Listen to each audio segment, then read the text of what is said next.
모두에게 하나님의 은혜가 넘치게 되기를 축원합니다.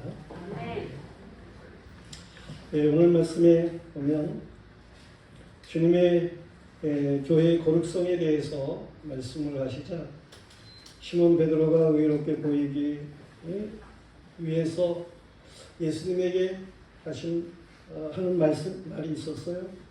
주여, 형제가 내게 죄를 범하면 몇 번이나 용서하여 주리까? 7번까지 하오니까 그랬습니다. 사실 7번까지 용서를 한다. 그 대단한 사람이라고 생각할 수가 있겠습니다.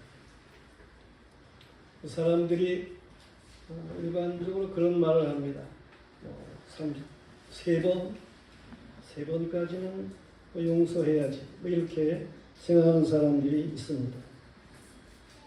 그러나 3번까지 용서를 합니까? 아마 한 번도 용서하지 못하는 그런 사람이 많을 거예요.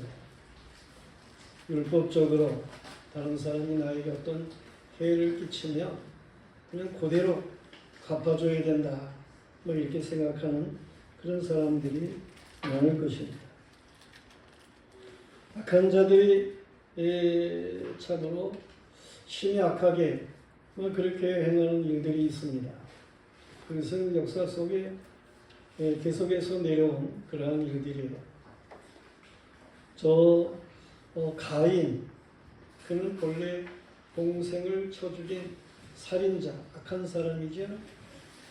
그 가인의 계보에 속하는 그런 사람들이 많이 악하게 행한 그러한 일들을 성경에서 말씀을 하고 있는데, 이 가인의 5대 손괴는 라멕이라고 하는 사람이 있어요. 그가 자기 아내들에게 한 말이 성경에 기록되고 있는데, 그 아내들이 아다와 실라였습니다. 그들에게 뭐라고 얘기를 합니까? 창세기 4장 23절 24절 말씀을 보면, 아다와 실라여, 내 목소리를 들으라. 라멕의 아내들이여, 내 말을 들으라. 나의 상처로 말미암아 내가 사람을 죽였고 나의 상함으로 말미암아 소년을 죽였도다. 가인을 위하여는 벌이 7배일진데 라멕을 위하여는 벌이 77배로다 라고 말을 합니다. 이 라멕이라고 하는 사람은 다른 사람이 자기에게 조금만 상처를 입히는 그러한 일이 있어도 상대를 죽였다는 거예요. 자신을 조금 상하게 하는 그러한 일이 있다고 할 것 같으면 그런 일로 인해서 소년들을 죽였다라고 하는 것입니다. 그러니까 가인의 시대에 벌이 7배라고 할 것 같으면 이 라멕의 시대, 가인의 5대 손이 되는 라멕의 시대에는 벌이 77배라 그렇게 말할 정도로다가 이 악한 자들의 그 악행이라고 하는 것은 심히 배역해지는 일이 있다고 하는 거예요. 그런데 오늘날의 시대는 물론 그 아담의 후예들이 쭉 번성하다가 다 악해가지고 노아 시대의 노아 홍수로 망했고, 노아의 8식구로 인해서 다시금 온 세상의 인류가 분포되는 그러한 일이 있습니다만은, 그 노아로부터 오늘날에 이르기까지 얼마나 많은 대수가 지나왔겠습니까? 그러므로 오늘날의 죄악이 얼마나 참 극심할까 하는 것을 생각하게 되는 것이죠.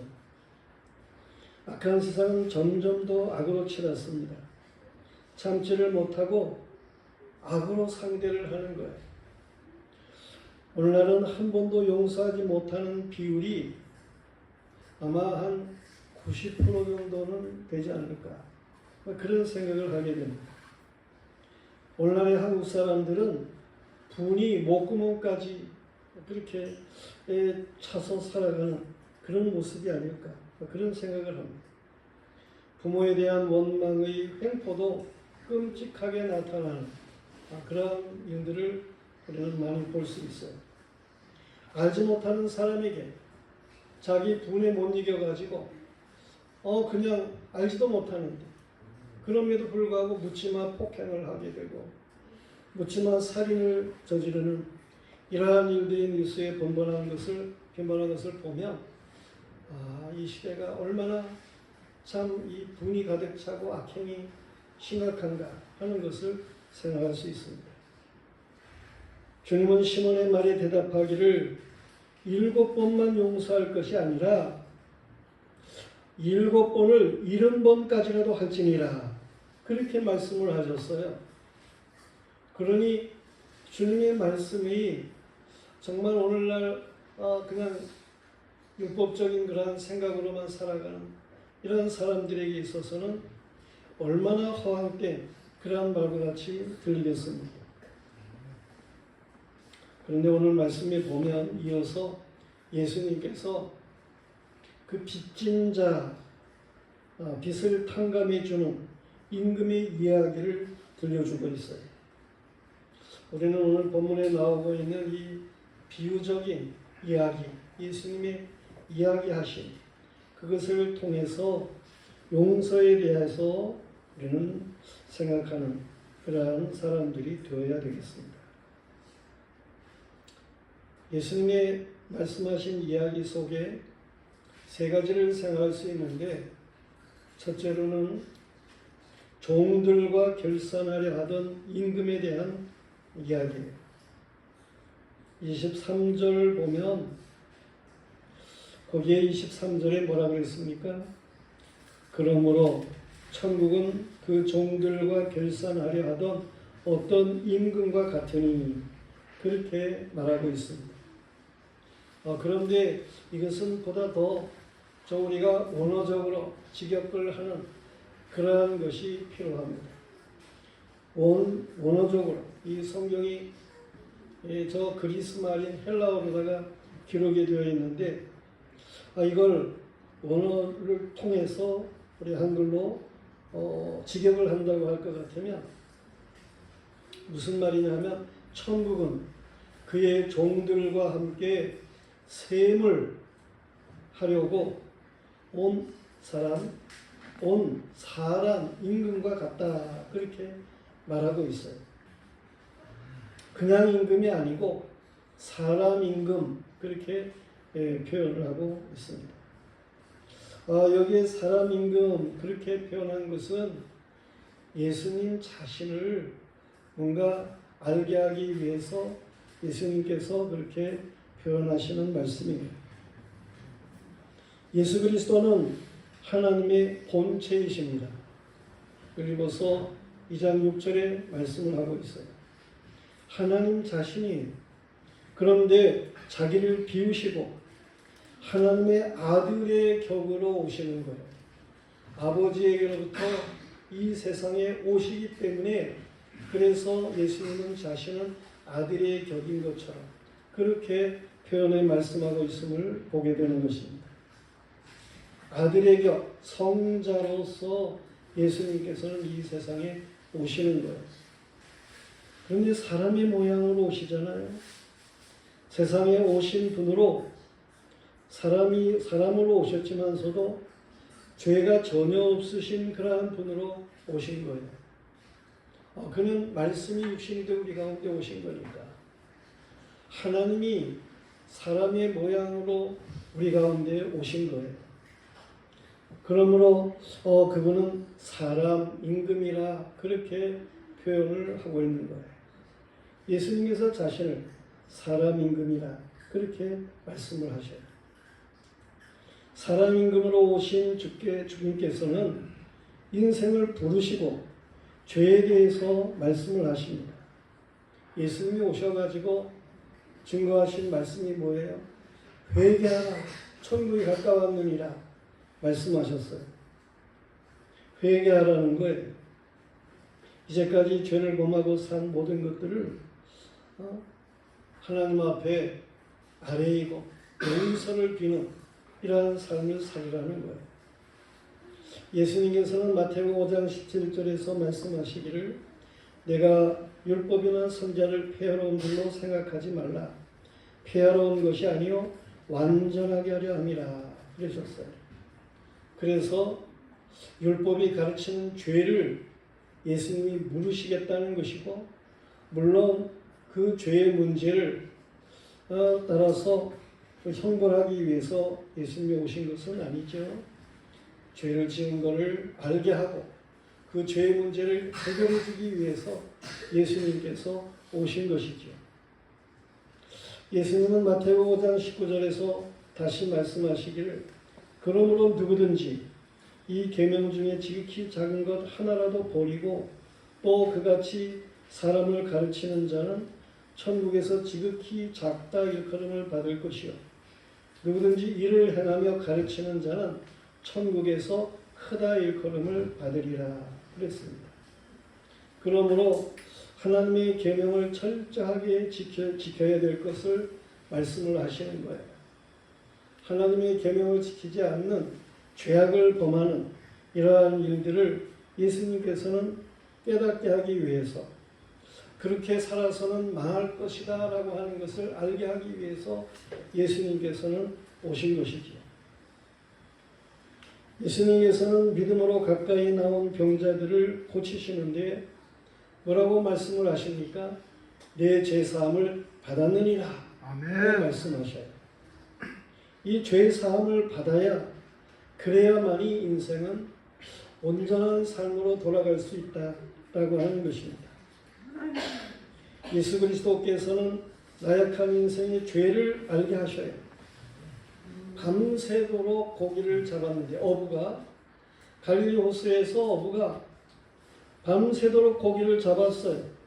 근데 한 마리도 잡지를 못한 거예요. 그 사람은 시몬이라고 하는 사람이지요. 예수님이 그 시몬의 배에 오셔가지고 말씀을 하시는 거예요. 깊은 데로 가서 그물을 내려라 말씀을 하셨어요. 예수님이 물론 천국 복음에 대해서 말씀을 하시고 그렇게 말씀하신 것이지. 천국 복음에 대한 말씀을 들은 시몬, 그는 이 예수님의 말씀에 따라서 행하게 되면, 그러면 그대로 이루어질 것이다 라고 하는 믿음을 가지게 됩니다. 그래서 밤새도록 잡은 것 없지만 내가 말씀에 의해서 그물을 내리겠습니다. 그리고 그물을 내린 거예요. 그랬더니 많은 고기가 잡히는 거예요. 이 예수님은 사실 어부도 아닙니다. 갈릴리 출신도 아니에요. 사실은 갈릴리 지역이라고 할 수 있을까? 가나, 그 나사렛, 그 지역 쪽에서 예수님이 자라나신 분인데, 그분이 이렇게 말씀을 하시매 시몬이 그대로 행했더니 말씀대로 많은 그런 고기를 잡게 된 거예요. 그랬을 때에 시몬은 예수님의 무릎 앞에 엎드려서 나는 죄인으로서이다, 나를 떠나소서라고 말하게 됩니다.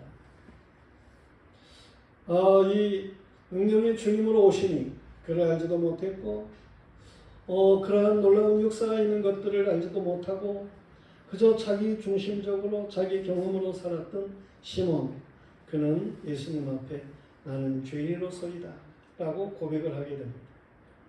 예수님이 세상에 오신 것은 죄인들로 하여금 자신이 죄인인 것을 알게 하기 위해서 오신 거예요. 또한 그 죄의 문제를 해결하기 위해서 예수님께서 오신 것이죠. 아멘. 주님은 병들거나 사업에 실패하거나 인생이 외톨이가 된 무능한 인생을 찾아오셔서 죄를 생각나게 하셨어요. 우리는 주님의 말씀을 들으면서 얼마나 많은 죄를 지으면서 살았는지를 알아야 하는 것입니다. 하나님이 천지를 만드시고 운행하시면서 베푸신 은혜가 큰데 그 은혜를 알지를 못하고 자기 멋대로 살았던 죄를 우리는 깨달아야 하는 것입니다. 주님이 오셔서 우리를 결산을 보도록 권고를 하시는 거예요. 2000년 전에 오신 예수님이 우리에게 오시는 우리의 죄를 알게 함이고, 이 죄가 얼마나 큰지를 알게 하는 것이고, 이 죄의 문제를 어떻게 결산해야 될 것인지를 알게 하기 위해서 예수님이 오신 것입니다. 인생은 주님의 말씀과 행하심 안에서 나는 죄인입니다 고백할 줄 알아야 하는 거예요. 아멘. 요한복음 4장 말씀에 보면 예수님께서 저 사마리아 그쪽으로 가십니다. 그리고 정오에 12시에 우물가에 앉으십니다. 그때는 사람들이 물을 길러 오지 않을 때예요. 그런데 어떤 여인이 물을 길러 왔어요. 그 여인에게 예수님께서 물 좀 달라고 말을 했습니다. 그랬더니 여인이 말하기를 당신 유대인인데 유대인이 상종하지 않는 사마리아 사람이 나에게 왜 물을 달라고 그럽니까? 그러잖아요. 그래서 예수님이 그 여인에게 말하기를 내가 누군 줄 알며 내가 나에게 생수를 구했을 것이다. 내가 주는 물은 영원히 목마르지 않는 물이다 라고 말씀을 하셨어요. 여인이 당신 들여박도 없고 우물도 깊고 그런데 무슨 물을 주겠다고 그럽니까? 그러면서 이제 말하게 되고 그때 그런 영생할 수 있는 물이 있으면 줘보시오 뭐 그러는 거잖아요. 그러니까 예수님이 그 여인에게 내 남편을 데려와라 그랬습니다. 이 여인은 남편이 없습니다. 그렇게 대답을 해요. 그런데 예수님께서 그 여인에게 말씀을 하셔요. 네가 남편이 없다는 말이 맞다. 네가 5 남자와 산 그러한 여인인데 그들이 내 본래의 남편이 아닙니까? 그러니까 남편이 없다는 말이 맞다. 그렇게 예수님께서 그 여인의 죄를 지적을 하십니다. 예수님은 죄를 지적하시러 오신 분이에요. 죄를 알게 하러 오신 분이에요. 여인이 자신이 죄인인 것을 다 알고 말을 하니까 선지자시군요. 그러면서 말을 바꿉니다. 우리는 이 산에서 예배를 드리는데 당신들은 예루살렘에서 예배를 드린다 했죠. 예수님이 거기에 대해서 말씀을 하셔요. 너희는 알지 못하는 것을 숭상하지만 우리는 아는 것을 예배한다. 하나님께 예배하는 자는 영과 진리로 예배할지니라 말씀을 하셔요. 그러니까 여인이 메시아가 오면 그런 거 다 가르쳐 줄 거예요. 그렇게 이야기를 합니다. 예수님이 또 말씀하시기를 내가 바로 금이라. 메시아 자신인 것을 그 여인에게 알게 하신 거예요. 그 이후에 내용의 말씀이 자세하게 기록되지는 않았지만 여인은 예수님이 메시아인 것을 알게 돼요. 그리고 그래서 자신이 죄인인 것을 알게 했구나 하는 것을 깨닫게 되고 예수님이 하신 말씀, 그 말씀이 영생을 주실 수 있는 분인 것을 확신하고 그가 메시아인 것을 확신하고 그리고 마을로 달려갔어요. 사람들에게 내가 만난 일을 와서 보라고 증거하게 된 것입니다. 중요한 것은 이렇게 예수님께서는 이 땅의 죄인들에게 죄를 알게 하고 그 죄의 문제를 결산하게 하기 위해서 오신 분이에요. 결산하지 않고 그리고 그냥 죄인으로 살며 지옥 형벌을 받을 터이니까 죄의 문제를 알고 죄의 문제를 해결받도록 그렇게 예수님께서는 오신 분이시다는 말씀이에요. 아멘. 하나님의 창조와 섭리하심을 알면 우리는 죄인인 것을 알 수 있습니다.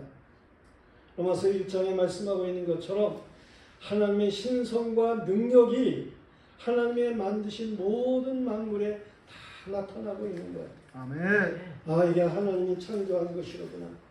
저 산을 그리고 저 바다를 저 하늘을 이 모든 것 하나님이 창조하신 것이로구나 하는 것을 참으로 안다면 그들은 하나님의 신성과 능력을 깨닫는 사람이에요.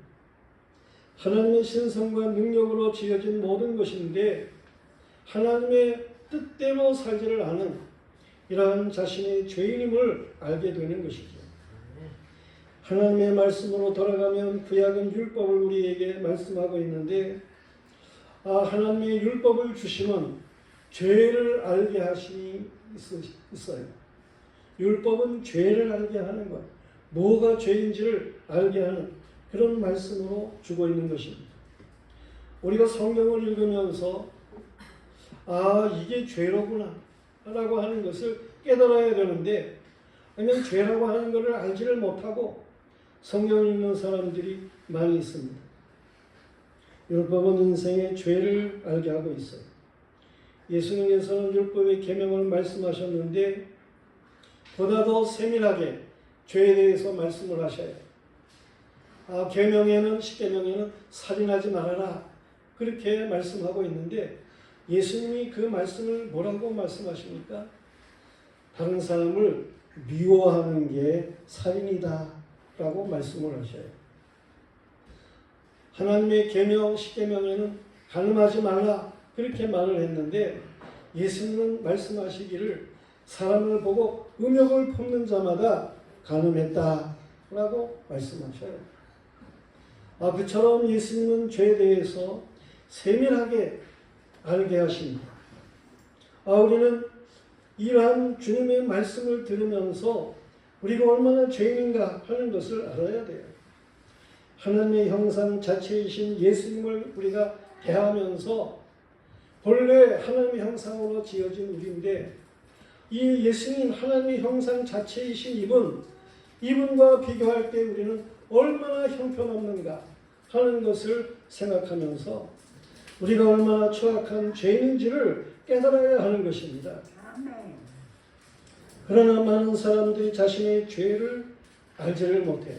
내가 무슨 죄를 졌다고? 회개하고 예수를 믿으세요. 그러면 나는 죄인이 아니에요. 이렇게 생각하는 사람들이 얼마나 많습니까? 하나님의 말씀을 들으면서 우리는 나는 전부 죄뿐이구나, 죄악 가운데서 살았구나, 이러한 사실들을 알아야 하는 거예요. 오늘 예수님의 말씀에 보면 1만 달란트 빚진 자에 대해서 말을 하고 있습니다. 우리는 예수님의 말씀을 들을 때에 정말 우리가 1만 달란트 빚진 자라고 하는 사실을 알아야 되는 거예요. 아멘. 1만 달란트라고 하는 것이 그 금액이 얼마입니까? 이게 6천만 데나리온이라고 바꾸어서 말을 할 수가 있는데, 한 데나리온이 하루의 품삯이에요. 하루의 품삯을 15만으로 그렇게 환산을 해서 이 6천만 데나리온을 곱하면 그러면 얼마가 됩니까? 약 90조 정도가 되는 거예요. 무슨 얘기예요? 우리가 하나님 앞에 범죄한 죄악은 1만 달란트와 같은 것, 90조와 같은 것, 일생을 갚아도 다 갚을 수가 없는 이러한 엄청난 죄악을 우리가 범하고 살아가고 있구나 라고 하는 것을 알게 하시는 그런 비유적인 말씀인 거예요. 사람들은 죄를 알게 되면 용서를 빌게 되죠. 죄를 가지고 있으면 망할 것이 분명하기 때문에 그렇습니다. 성도들이요, 우리는 1만 달란트 빚어진 것을 아는 그 종과 같이 주님 앞에 엎드려야 됩니다. 내게 참아주소서, 다 갚으리이다. 이 종이 그렇게 말하게 되는데 우리가 적어도 이렇게 말을 할 수 있어야 돼요. 열심히 살아서 은혜의 빛을 갚는 그러한 삶을 살겠습니다. 그러한 마음이죠. 우리가 그런 마음을 주님에게 표할 수 있어야 되는 겁니다. 참으로 기회를 주시도록 기도해야 하는 것입니다. 이 세상에 사는 동안이 기회예요. 우리가 죽고 그래서 지옥에 가면 더 이상 기회는 없어요. 하나님께 용서를 비는 사람을 불쌍히 여기시는 하나님이십니다. 사랑으로 오신 임금 예수께서는 우리에게 뭔가 이 빚진 것을 갚을 수 있는 그러한 기회를 주시기 위해서 오신 거예요. 그래서 오셔가지고 죄가 뭔지를 알게 하고 이 죄의 문제를 결산하도록 그렇게 해결하도록 주님은 말씀을 하시는 거예요. 주님은 1만 달란트를 탕감받을 수 있도록 그렇게 하기 위해서 오신 분이시다라고 하는 말씀인 것입니다. 우리는 이 사실을 바르게 깨닫고 어떻게 하면 1만 달란트 빚진 것을 갚을 수 있는지, 어떻게 하면 빚지지 않은 그러한 사람들로 살아갈 수 있는지를 바르게 깨달을 수 있는 믿음의 사람들이 되어야 하는 거예요. 아멘. 오늘 말씀의 두 번째로 생각할 수 있는 것은 이 동료의 멱살을 잡는 종에 대한 내용이에요. 사람 임금이 만 달란트 빚진 사람에게 내 몸과 아내와 자식들과 모든 소유를 다 팔아서 갚으라, 그렇게 말을 했습니다. 그랬더니 그 종이 참아주세요. 제가 그 1만 달란트를 다 갚는 그런 사람으로 살겠습니다. 그렇게 말을 했어요. 그에게 이 죄값을 사람 임금이 물으셨던 거죠. 다 갚으라고 그렇게 말씀을 하신 것이죠. 빚진 종이 엎드려서 절을 하면서 간청했어요. 참아주세요. 다 갚겠습니다. 그런데 사람 임금이 그가 자력으로는 다 갚지 못할 것을 잘 아시지만 이 긍휼이 많으신 임금은 그 종에게 기회를 주었어요. 네가 그러면 한번 갚도록 해봐라. 그러면서 기회를 준 거예요. 불쌍히 여겨서 놓아보냈어요. 물론 1만 달란트 빚진 자가 그 문제를 해결할 방법이 아주 없는 것도 아니에요. 사람 임금은 인생이 감당할 수 없는 빚의 문제를 해결하기 위해서 오신 분이시니까 말이에요. 예수 그리스도가 그 빚을 대신 담당하시기 위해서 오신 분이니까 말이에요. 예수 그리스도가 대신 담당하신 십자가의 은혜를 붙잡으면 그러면 1만 달란트의 빚도 순간에 사라질 수 있습니다. 예수 그리스도의 십자가가 내 죄 때문에 예수님이 당하신 것이다. 내 죄 문제를 해결하기 위해서 예수님이 십자가를 지신 것이다. 내 죄를 주님이 대신 맡아주세요. 예수님의 십자가에 자신의 죄를 전가하는 그러한 사람이라고 할 것 같으면 1만 달란트 빚진 것과 같은 죄악도 한순간에 사라진다는 사실을 믿으시기를 바랍니다. 아멘. 예수님은 얼마든지 우리의 죄악을 대신 담당하실 수 있는 분이에요. 세상 모든 사람들의 죄를 예수님은 다 담당하실 수 있는 그런 능력의 주님이셔요. 그러나 예수님의 십자가에 그 대속의 십자가에 자신의 죄를 맡기는 사람들, 그들의 죄만 예수님께서는 사하신다는 사실을 믿으시기를 바랍니다. 아멘. 주님의 그 은혜와 사랑에 감격해서 주의 제자로 살아가게 된다면 그러면 죄를 다 갚을 수 있는 거예요. 죄 사함의 은혜와 사랑을 받았으면 말한 대로 헌신하며 살아야 하는 것입니다. 그런데 말한 대로 예수 안에 살지 않는 사람들이 많습니다. 1만 달란트 빚을 진 자는 임금을 떠나자마자 자기한테 100데나리온 빚을 진 사람을 만났어요. 전에 친구였지요. 동료였어요. 그런 100데나리온 빚진 사람을 만났어요. 100데나리온이라고 하는 거는 100일의 품삯에 15 곱하기 100, 100 그러면 얼마입니까? 1,500만 원인가? 얼마가 되나? 잘 모르겠네. 1,500. 예? 1,500. 어쨌든 15만 원 곱하기 그 100을 더하는 거예요. 그러면 100만, 1,000만? 어쨌든 많아봤자 1,500만 원, 뭐 그쯤 될 것 같은데, 그렇죠? 그런데 그러한 품삯, 그러한 정도의 빚을 진 친구를 만났어요. 그런데 그 친구를 만나자마자 멱살을 붙잡고 너 잘 만났다. 응? 그리고 빚을 갚으라는 거예요. 그 동료 채무자가 엎드려 가지고 사정을 해요. 내가 갚을 테니까 좀 참아달라. 그런데 허락하지를 않고 그를 붙잡고 관가로 가서 빚을 갚도록 그렇게 고발을 하는 그러한 일이 있었던 거예요. 성도들이 많은 사람이 그렇습니다. 많은 사람이 그래요. 바꾸어 생각할 줄을 몰라요. 사람을 이해하고 용서할 줄을 몰라요. 마음들이 아주 강팍해요. 예수를 믿는다고 하나 사실은 입만 산 사람이 많아요.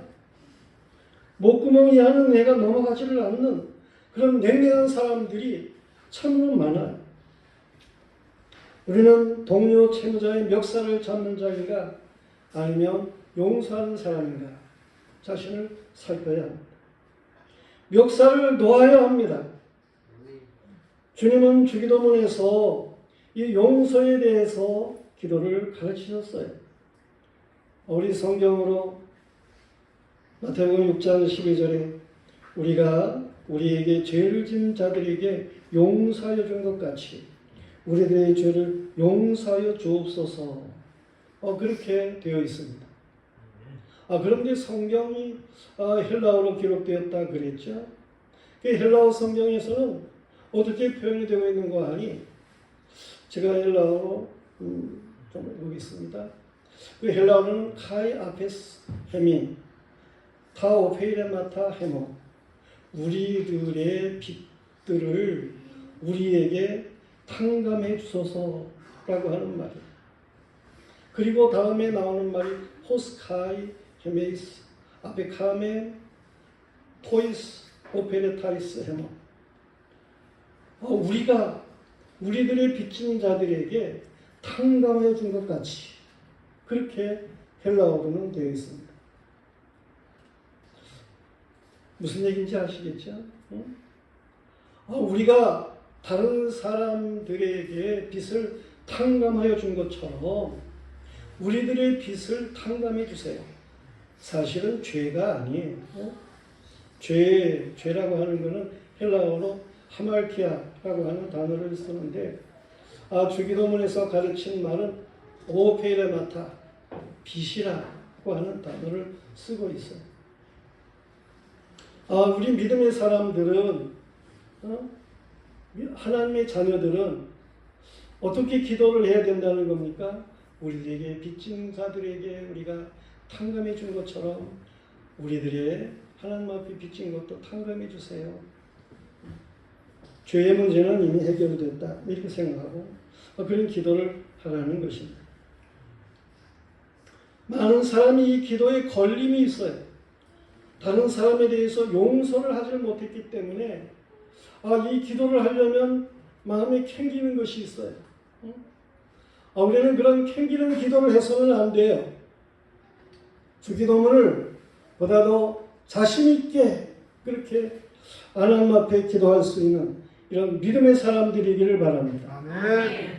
다른 사람을 용서하면서 살았기 때문에 이해하면서 살았기 때문에 이 주님 가르친 기도를 담대하게 그렇게 기도할 수 있는 이런 사람들로 살아야 되는 거예요. 여전히 다른 사람이 멱살을 붙잡고 갚아라 이러고 살아가는 이러한 사람이라고 할 것 같으면 문제가 있는 거예요. 예수님의 비유의 말씀의 세 번째로 우리가 생각할 수 있는 것은 악한 종이 당할 형벌입니다. 1만 달란트를 위해 받은 사람이 자기에게 100데나리온 빚을 진 사람에게 심하게 대하는 것을 본 다른 동료들이 빚을 진 동료가 당하는 것이 몹시 딱하게 여기지잖아요. 그래서 사람 임금에게 가가지고 그 모든 말을 고했어요. 그렇게 그 사람 임금님이 용서해 주질 않았습니까? 기회를 주질 않았습니까? 그런데 그가 동료를 그렇게 악하가 행합니다. 막 이런 말을 한 거예요. 이 내용을 들은 임금은 크게 노했습니다. 그래서 1만 달란트 빚을 진 자를 불렀어요. 그리고 말하기를 악한 종아, 악한 종아, 네가 빌기에 내가 네 빚을 전부 탕감하여 주었거늘 내가 너를 불쌍히 여김과 같이 너도 네 동료를 불쌍히 여김이 마땅하지 아니하냐 하시고 그 빚을 다 갚도록 그를 옥졸에게 넘겼다 그랬어요. 예, 주님이 옥에다가 넘기게 되고 이런 거는 그의 생명을 거두시고 지옥의 형벌을 받게 한다는 거예요. 용서하시러 오신 사람 임금은 용서하지 않는 자에게 진노하십니다. 그 빚을 다 갚도록 옥졸들에게 넘기는 거예요. 다시 말하건대 주님 가르치는 기도의 그 내용이 마음에 캥기지 않게 살아가시기를 바랍니다. 어떤 사람은 주기도문의 용서의 내용이 뻔뻔하게 넘어가는 사람들이 많이 있는데 동료의 빚을 탕감 못하고 멱살을 잡으면서도 뻔뻔하게 행하면 결국에는 심판을 받습니다. 저 톨스토이가 쓴 단편의 이야기를 하고 마치려고 합니다. 어떤 농부가 그 삶도 넉넉하고 건강하게 살았습니다. 아내도 영리하고 아주 알뜰하게 살았습니다. 건강하고 성실해서 남부럽지 않게 살게 되었어요. 그런데 어느 날 담을 같이 하고 있는 이웃집, 그 이웃집과 싸움이 시작이 됩니다. 왜 싸움이 시작이 됐느냐 하면은 이 농부의 집에 암탉이 이 담을 넘어와 가지고 알을 낳는 거예요. 그래가지고 이 농부의 며느리가 그 알을 찾으러 이웃집을 갔어요. 그랬더니 그 이웃집 며느리가 있는데 그 며느리가 아주 그냥 포독하게 말을 하는 거예요. 우리는 남의 집 달걀을 죽은 일이 없다. 그러면서 아주 기분 나쁘게 말을 하는 거예요. 그래가지고 이 농부의 며느리 이웃집 농부의 며느리가 싸움을 하게 된 거예요. 그런데 이 싸움이 커지니까 이제 그 남편 되는 아들들이 또 서로 싸움을 하게 되는 거예요. 그러다가 이제 더 싸움이 커져가지고 농부와 농부끼리 이 싸움이 붙어 결국에는 두 집은 하루가 멀게 싸우고 소송으로 번져가지고 재판을 받게 돼서 다른 이웃들도 혀를 내두를 정도로다가 이 두 집은 막 그렇게 그냥 심하게 재판까지 해가면서 싸우게 되고 그러는 거예요. 오늘날 농부가 이웃집과의 재판에서 이긴 날인데 이겼는데 이웃집 농부가 와가지고 자신의 집 헛간에 건초더미에다가 그 불을 지르는 이런 현장을 발견했어요. 그래서 그를 붙잡아 가지고 이거는 정말 아주 단단하게 벌을 줘야 되겠다. 벌을 줄 수 있는 아주 좋은 기회다. 이렇게 생각을 하고 도망치는 그 이웃집 농부를 갖다가 막 죽기 살기로 뒤쫓아간 거예요. 겨우 그 가서 이제 그 농부를 잡으려고 하는데 그냥 나무에 가지에 탁 걸려가지고 자빠져서 정신을 잃었어요. 그래 뭐 한참 만에 이제 깨게 되죠. 그렇게 깼는데 보니까는 그때는 벌써 이 농부의 집도 다 타고 이웃집의 그 농부의 집도 다 타고 그 마을의 집들을 한 반 정도는 다 태운 그런 뒤였어요. 정신을 차린 농부가 허탈해가지고 외치는 그러한 말이 있어요. 우리 집 불붙은 집단을 그 한 단 집단에 불이 붙었을 때 그걸 달려가가지고 그 집단에 불부터 바로 꺼내가지고 짓밟았다가요. 그냥 그 집단만 끌어냈더라면 되었을 것을 그렇게 후회하는 그런 말을 되뇌이는 그런 내용의 글이에요. 성도들이요. 내 일을 잘 살아가라고 하는 오늘이 끝나기 전에 나를 용서해야 됩니다. 이웃을 용서하지 못하는 나를 용서할 줄 아는 그런 사람들이 되어야 하는 거예요. 내 마음의 불씨를 끄는 이러한 용서가 필요한 거예요. 내가 얼마나 못났는지, 못됐는지, 이런 자신을 다른 사람에게 얼마나 해를 끼치려고 하고 살아가는지, 이런 못된 나를 용서할 줄 아는 이러한 마음이 필요한 거예요. 오늘 생겨난 불씨는 어느 틈에 불길이 되어가지고 당시 여러분의 집이나 모든 것 가사를 태울지도 모릅니다. 저 TV에 계속해서 나오는 내 아이가 달라졌어요 프로 이런 게 있죠. 거기에 나오는 오은영 박사가 쓴 화해라고 하는 책이 있어요. 거기에 한 두 분을 보면은 당신도 매일 밤 자기 전에 하루 일을 돌아보며 자신을 반성하기보다 자신을 용서했으면 좋겠습니다. 그런 글이 있습니다. 그래요. 용서하면서 살아야 되는데 다른 사람을 용서하지 못하는 자신부터 용서하고 그래서 또한 이웃도 용서할 줄 알아요. 마음으로부터 용서가 안 되면 자신부터 망하고 다른 사람들도 망한다는 사실을 알아야 하는 것입니다. 주님은 비유의 말씀을 통해서 말씀을 하셨어요. 너희가 각각 마음으로부터 형제를 용서하지 아니하며 나의 하늘 아버지께서도 너희에게 이같이 하시리라. 36절에 그렇게 말씀하십니다. 형제를 용서해야 하는 것입니다. 저 시인 이혜인이라고 하는 여사가 글을 쓴 것을 소개하면 당신의 사랑 안에 저 또한 사랑을 배우며 익히는 것이 당신을 닮는 일이며 당신을 찬미하는 것이라 되리라 믿습니다. 당신이 사랑으로 이 세상을 만물과 인간을 지으셨기에 오직 사랑에 의해서만 참되고 새로운 창조와 탄생이 가능합니다. 그러므로 사랑하는 그만큼 저는 아름다운 작품이 될 것입니다. 그러나 저는 아직 사랑에 투신한 자가 아님을 선포합니다.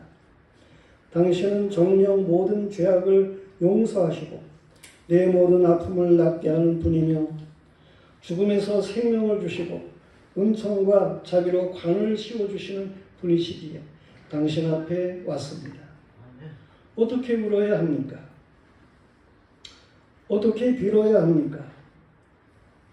죄는 많사오나 죄가 죄인 줄 모르는 죄인, 부끄러움이 싫어 그대를 벗고 싶지 않은 이 답답한 죄인, 차라리 입 다물고 어둠 속에 갇혀 절망하고 싶습니다. 죄인인 내가 어떻게 당신을 소망해야 합니까? 죄인인 내가 어떻게 당신 앞으로 돌아와야 합니까? 드릴 말씀은 이 한마디. 주여 나를 불쌍히 여기소서. 성도들이여, 하나님의 사랑에 빚어진 빚쟁이인 우리가 탕감받는 길은 주님의 사랑 안에서 늘 기쁘고 성실하게 나 자신을 꽃 피우는 길이라고 생각합니다. 아멘. 사랑의 꽃으로 다른 사람의 마음을 여는 이 삶을 우리가 바르게 감당할 수 있어야 되겠습니다. 아멘. 그래서 참으로 주님께서 이 세상에 오신 이 사실을 우리가 잘 알고 주님의 뜻에 합당하게 그렇게 살아가고 죄악의 탕감을 받고 참 자유롭게 복되게 살아갈 수 있는 이런 믿음의 사람들이 다 되시기를 주님의 이름으로 축원합니다. 아멘. 그다음